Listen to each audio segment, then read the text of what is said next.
നമസ്കാരം. മലയാളികൾക്ക് പ്രിയങ്കരിയാണ് ഗായിക Amrutha Suresh. Star singer reality ഷോയിലെ മത്സരാർത്ഥിയായി എത്തിയ കാലം മുതൽക്കേ മലയാളികൾക്ക് സുപരിചിതയാണ് താരം. അതിനുശേഷം അമൃതയുടെ കരിയറിലും ജീവിതത്തിലും സംഭവിച്ചത് പ്രേക്ഷകർ കണ്ടതാണ്. ജീവിതത്തിലെ പ്രതിസന്ധികളൊക്കെ പൊരുതി മറികടന്ന് മുന്നോട്ട് പോവുകയാണ് താരം.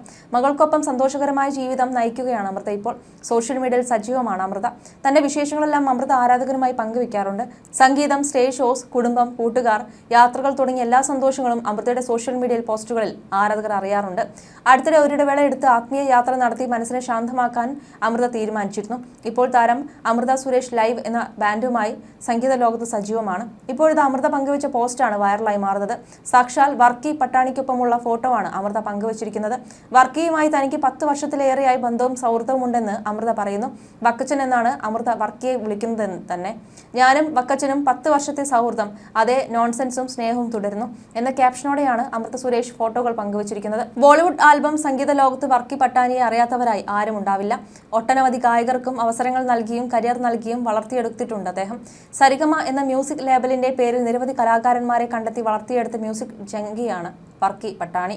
പ്രഗതി, മാഹി, അർജുൻ എന്നിങ്ങനെയുള്ള കലാകാരന്മാരെ വളർത്തിക്കൊണ്ടുവന്നത് ഇദ്ദേഹമാണ്. 2014 പുറത്തിറങ്ങിയ വർക്കി പട്ടാണിയുടെ സനം എന്ന മ്യൂസിക് ആൽബം അക്കാലത്ത് വൻ വൈറലായിരുന്നു. ഷാഹിദ് മല്ലയ്യ എന്ന ബോളിവുഡിലെ പ്രമുഖ ഗായകന്റെ വളർച്ചയ്ക്ക് പിന്നിലും ഇദ്ദേഹത്തിന് കരങ്ങളുണ്ട്. അമൃതയ്ക്കും വലിയ സാധ്യതകൾ മുന്നിലുണ്ടെന്നും നല്ല സൗഹൃദങ്ങളെ മുറുകെ പിടിക്കുമെന്നും പലരും കമന്റുകളായി എത്തുന്നുണ്ട്. അമൃതയുടെ വ്യക്തിജീവിതം പലപ്പോഴും വാർത്തകൾ നിറയാറുണ്ട്. നടൻ ബാലയുമായി വേർപിരിഞ്ഞതും സംഗീത സംവിധായകൻ ഗോപി സുന്ദറുമായും ലിവിംഗ് റിലേഷൻ ആയിരുന്നതെല്ലാം വാർത്തയായിരുന്നു. അതേസമയം കുറച്ച് നാളുകൾക്ക് മുമ്പ് ഗോപി സുന്ദർ അമൃതയുമായി വേർപിരിഞ്ഞ തരത്തിലുള്ള വാർത്തകളാണ് പുറത്തെത്തിയിരുന്നത്. ഇരുവരും പരസ്പരം ഇൻസ്റ്റയിൽ അൺഫോളോ ചെയ്തതും പ്രണയ പോസ്റ്റ് നീക്കം ചെയ്തതും ഒരുമിച്ചുള്ള ചിത്രങ്ങൾ പങ്കുവെക്കാതെയായതും ഈ അഭ്യൂഹങ്ങൾക്ക് ആക്കം കൂട്ടി. കാശിയിലേക്ക് ദർശനം നടത്തിയ ചിത്രങ്ങൾ അമൃത പങ്കുവച്ചിരുന്നു. ഇതിന് പിന്നാലെ അമൃത തീർത്ഥാടനത്തിനാണോ ആത്മീയ യാത്രയിലാണോ എന്നുള്ള ചോദ്യങ്ങൾ ഉയർന്നു. ഞാൻ ഇപ്പോഴും ഒരു ഇടവേളയിലാണ്. സ്വയം സുഖപ്പെടാനും റീചാർജ് ചെയ്യാനും അന്തർയാത്രകളെ ചേർത്ത് പിടിക്കാനും കുറച്ച് സമയം എടുക്കും. എൻ്റെ യാത്രകൾ ഇതിൽ വളരെ പ്രധാനമാണ്. ഇതെനിക്ക് വളർച്ചയ്ക്കും സ്വയം പരിവേഷണത്തിനും ഉതകുന്നു. ഓർക്കുക, ജീവിതം എന്നത് പ്രകാശപൂരിതമായ മനോഹര നിമിഷങ്ങൾ നിറഞ്ഞതാണ്. ഞാൻ അത് ആസ്വദിക്കുകയാണ്. ഞാൻ നിങ്ങളുടെ അടുത്തേക്ക് മടങ്ങി വരും. സംഗീതത്തിലെ അതിശയകരമായ നിമിഷങ്ങൾ നിങ്ങളുമായി പങ്കിടാൻ എന്നാണ് അമൃത കുറിച്ചത്. 2010 അമൃത സുരേഷും നടൻ ബാലയും പ്രണയിച്ച് വിവാഹം കഴിക്കുന്നത്. 2012 ദമ്പതിമാർക്ക് ഒരു പെൺകുഞ്ഞ് ജനിച്ചു. മകൾക്ക് 3 വയസ്സായത് മുതൽ ഇരുവരും വേർപിരിയാൻ തീരുമാനിച്ചു. 2015 ഇരുവരും 2 ഇടങ്ങളിലായി താമസിക്കുന്നത്. ശേഷം 2019 നിയമപരമായി ബന്ധം വേർപ്പെടുത്തി. എന്നാൽ മകളുടെ കാര്യത്തിൽ പലപ്പോഴും വിവാദങ്ങൾ ഉണ്ടാക്കി നടൻ ബാല രംഗത്ത് വരാൻ തുടങ്ങിയതോടെയാണ് പ്രശ്നങ്ങൾ രൂക്ഷമാവുന്നത്. ബാലയുടെ ഉപദ്രവത്തെ തുടർന്ന് പലപ്പോഴും ചോര തുപ്പി ആ വീട്ടിൽ കിടന്നിട്ടുണ്ട്. ബാല ആശുപത്രിയിൽ കിടക്കുമ്പോൾ നിങ്ങൾ എല്ലാവരും പ്രാർത്ഥിച്ചു. പക്ഷേ ഇന്നും താൻ ചികിത്സയിലാണ്.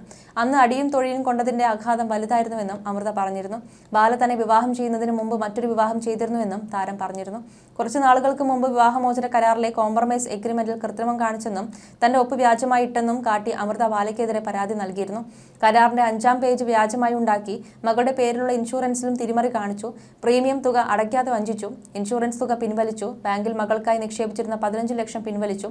വ്യാജരേഖയുണ്ടാക്കി ബാലൻ കോടതിയെ തെറ്റിദ്ധരിപ്പിച്ചു തുടങ്ങിയ പരാതികളാണ് അമൃത ബാലയ്ക്കെതിരെ നൽകിയത്. നേരത്തെ ഇവരുടെ മകൾ പാപ്പു എന്ന അവന്തിക ബാലയ്ക്കെതിരെ രംഗത്തെത്തിയതും വാർത്തയായിരുന്നു. എൻ്റെ അച്ഛനെ ഇഷ്ടപ്പെടാൻ എനിക്കൊരു കാരണം പോലുമില്ല. എന്നെയും അമ്മയെയും എല്ലാം ശാരീരികമായി ഉപദ്രവിച്ചിട്ടുള്ളയാളാണ് അച്ഛൻ. ഞാൻ വളരെ കുഞ്ഞായിരുന്നു. മദ്യപിച്ച് വീട്ടിൽ വന്ന് അമ്മയെ മർദ്ദിക്കും. ഒരു കാരണവുമില്ലാതെ എനിക്ക് അത് കാണുമ്പോൾ വിഷമമാവും. കുഞ്ഞായിരിക്കുമ്പോൾ അച്ഛൻ എൻ്റെ മുഖത്തേക്ക് ഒരു ഗ്ലാസ് ബോട്ടിൽ എറിഞ്ഞത് ഇപ്പോഴും ഓർമ്മയുണ്ട്. എന്നെയും അമ്മയെയും ഒരുപാട് ടോർച്ചർ ചെയ്തിട്ടുണ്ട്. അമ്മ കൈവച്ച് ബ്ലോക്ക് ചെയ്തതുകൊണ്ടാണ് എനിക്കും ഒന്നും പറ്റാതിരുന്നത്. ഒരു പ്രാവശ്യം കോടതിയിൽ നിന്ന് അക്ഷരാർത്ഥത്തിൽ എന്നെ വലിച്ചിഴച്ച് ചെന്നൈയിലേക്ക് കൊണ്ടുപോയി. ഒരു റൂമിലിട്ട് ഭക്ഷണമൊന്നും തരാതിരുന്നുവെന്നുമായിരുന്നു പാപ്പു പറഞ്ഞിരുന്നത്. അടുത്തിടെ സഹായിക്കണമെന്ന് കരുതി ചെയ്ത പല കാര്യങ്ങളും തെറ്റിദ്ധരിക്കപ്പെടുകയും വിചാരിക്കാത്ത ഒരു കാര്യമായി വളച്ചൊടിക്കപ്പെടുകയും ചെയ്തേക്കുമെന്ന് അമൃതയുടെ സഹോദരി അഭിരാമി സുരേഷ് പറഞ്ഞതും വാർത്തയായിരുന്നു. താൻ വളരെ ദുർബലയായ മാനസികാവസ്ഥയിലായിരുന്നുവെന്നും ഇപ്പോൾ ശരിയായി വരികയാണെന്നും അഭിരാമി പറഞ്ഞു. ഇതുപോലുള്ള ലോകത്ത് മറ്റുള്ളവരെ സഹായിക്കുന്നത് നേരത്തെ ഐസ് പാളിയിലൂടെ നടക്കുന്നത് തുല്യമാണെന്നും അഭിരാമി പറഞ്ഞു. ഫേസ്ബുക്കിൽ പങ്കുവച്ച കുറിപ്പിലാണ് ഇക്കാര്യം പറയുന്നത്. എൻ്റെ മാനസികാവസ്ഥ ദുർബലമായിരുന്നു. ഇപ്പോൾ കാര്യങ്ങൾ ശരിയായി വരുന്നു. ചിലപ്പോൾ ഒരു കാരണവുമില്ലാതെ നിങ്ങൾ വില്ലനായി മാറുന്നു. അതിൽ നിങ്ങൾക്കൊന്നും ചെയ്യാൻ സാധിക്കില്ല. ചിലപ്പോൾ കരുണയോടെയുള്ള ഒരു ആംഗ്യവും തെറ്റിദ്ധരിക്കപ്പെടുകയും വിചാരിക്കാത്ത ഒരു കാര്യവുമായി വളച്ചൊടിക്കപ്പെടുകയും ചെയ്തേക്കാം. ഒറ്റയ്ക്ക് നടക്കുന്നതാണ് നല്ലതെന്ന് അപ്പോൾ നിങ്ങൾ തിരിച്ചറിയും. നിങ്ങളുടെ വഴികൾ ചിലപ്പോൾ പരുക്കനായിരിക്കും. മുള്ളുകളും മൂർച്ചയേറിയ ആഗ്രഹങ്ങളും നിറഞ്ഞതായിരിക്കും. അത് ചിലപ്പോൾ വേദനിക്കും. പക്ഷേ പിന്നീട് ആ മുറിവുകൾ ഉണങ്ങും. കാലം അതിനെ സുഖപ്പെടുത്തും. ഇതുപോലുള്ള ഒരു ലോകത്ത് മറ്റുള്ളവരെ പിന്തുണയ്ക്കുന്നത് നേരത്തെ ഐസ് പാളിയിലൂടെ നടക്കുന്നതിന് തുല്യമാണ്. അത് എപ്പോൾ പൊട്ടിവീഴുമെന്ന് നിങ്ങൾക്ക് അറിയാൻ സാധിക്കില്ല. ഇത് കലിയുഗമാണ്. ഇവിടെ സത്യങ്ങൾക്ക് മങ്ങലേറ്റുകൊണ്ടിരിക്കുന്നു, അഭിരാമി പറഞ്ഞു. വിശ്വസിക്കാൻ ആഗ്രഹിക്കുന്ന കാര്യങ്ങൾ മാത്രമേ ആളുകൾ കാണുന്നുള്ളൂ എന്നും നല്ല ഉദ്ദേശത്തോടെ പറഞ്ഞ കാര്യങ്ങൾ തെറ്റിദ്ധരിക്കപ്പെടുന്നത് ഹൃദയഭേദകമാണെന്നും ഇനിയെങ്കിലും വിശദീകരണങ്ങൾ നൽകുന്നത് അവസാനിപ്പിക്കൂ. നിങ്ങൾ നിസ്സഹായരാണെങ്കിലും നിങ്ങൾ സഹായങ്ങൾ ചെയ്യാൻ ശ്രമിച്ചാലും നിങ്ങളെ തെറ്റായി ചിത്രീകരിക്കാൻ മറ്റുള്ളവർക്ക് സാധിക്കുമെന്നും അഭിരാമി പറയുന്നു. മുൻ ഭർത്താവും ചേച്ചിയും തമ്മിലുണ്ടായ പ്രശ്നം തന്റെ കുടുംബത്തെ എത്രത്തോളം ബാധിച്ചിരുന്നു എന്നതിനെ കുറിച്ചും അഭിരാമി വ്യക്തമാക്കി. ഈ പ്രശ്നം വന്ന സമയത്ത് PR വർക്കോ മറ്റോ ആയിരിക്കാം. എന്തായാലും അതിലൂടെ കിട്ടിയ അടിയുടെ ആഘാതം ഒരുപാട് വർഷമുണ്ടായിരുന്നു. ഞങ്ങൾ ഭയങ്കര മോശമായി ചിത്രീകരിക്കപ്പെട്ടു. അതിന്റെയൊക്കെ അവസാനം സഹികെട്ടാണ് ചേച്ചി പോയി ഒരു കേസ് കൊടുക്കുന്നത്. അതിനുശേഷം കുറച്ച് ആക്രമണം കുറവുണ്ട്. അതിനു മുൻപൊക്കെ ഞങ്ങളുടെ കുടുംബം അനുഭവിച്ച ഒരുപാട് കാര്യങ്ങൾ വേറെയുമുണ്ട്. അത് വന്ന് സംസാരിക്കാനുള്ള സമയമായിട്ടില്ല. ചില കരാറുകൾ ഉള്ളതിനാൽ അതിനെക്കുറിച്ച് സംസാരിക്കാൻ നിയമപരമായ സാധ്യതയില്ലാത്തത് കൊണ്ടാണ് മിണ്ടാതിരിക്കുന്നത്. ഇപ്പോൾ ഒന്നും മിണ്ടാതെ സൈഡിൽ കൂടി പോയിട്ടും ഞങ്ങളെ ഇതിലേക്ക് വലിച്ചിടുകയാണ്. എലിസബത്തിന് കിട്ടുന്നത് പോലൊരു സപ്പോർട്ട് ഞങ്ങൾക്ക് ഒരിക്കലും കിട്ടിയിട്ടില്ല. ഇര എന്ന് പറയുന്നത് ഇര തന്നെയാണ്, അല്ലാതെ വിക്ടിം കാർഡ് ഇറക്കുന്നതല്ല. എലിസബത്തിനെ എല്ലാവരും അംഗീകരിച്ചതിൽ എനിക്കൊത്തിരി സന്തോഷമുണ്ട്. കാരണം എന്തോ ഒരു സത്യം അവരുടെ ഉള്ളിൽ ഉള്ളത് ദൈവം തുണയ്ക്കുന്നുണ്ട്. അതിനുള്ള പിന്തുണ മലയാളികൾ നൽകുന്നുമുണ്ട്. ഞങ്ങൾക്ക് കിട്ടാതെ പോയതാണെങ്കിലും അവർക്കത് കിട്ടുമ്പോൾ സന്തോഷമാണ്. ചേച്ചിയുടെ ജീവിതത്തിൽ സംഭവിച്ചത് എന്താണെന്ന് സംസാരിക്കാൻ എനിക്ക് സാധിക്കുമെന്നും അതിൽ പ്രശ്നമൊന്നുമില്ലെന്നാണ് എല്ലാവരും കരുതിയിരിക്കുന്നത്. സത്യത്തിൽ അങ്ങനെയല്ല. ഞാനും ഇതിനെക്കുറിച്ച് സംസാരിച്ചതിൽ നിയമപരമായി അത് പ്രശ്നമുണ്ടാക്കാവുന്നതാണ്. ചേച്ചിയും എലിസബത്തും മുൻപ് സംസാരിച്ചിരുന്നു. അവർ നല്ല ബോൾഡായിട്ടുള്ള ആളാണ്. പുള്ളിക്കാരിക്ക് നിയമത്തിൽ വിശ്വാസം വരുന്നില്ലെന്ന് തോന്നുന്നു. എലിസബത്ത് അനുഭവിച്ചത് എന്താണെന്ന് എല്ലാവർക്കും മനസ്സിലായി. അപ്പോൾ അത്രയും വർഷം എൻ്റെ ചേച്ചി എത്രത്തോളം അനുഭവിച്ചിട്ടുണ്ടാവുമെന്ന് ചിന്തിച്ചാൽ മതി. ഞാൻ എന്ത് പറഞ്ഞാലും അത് പൈസയ്ക്ക് വേണ്ടിയാണെന്ന് വ്യാഖ്യാനിക്കപ്പെടുകയാണ്. അതേസമയം എലിസബത്ത് വളരെ ബോൾഡായി കാര്യങ്ങൾ അവതരിപ്പിച്ചു. അവർ ശരിയായ ട്രാക്കിലാണ്.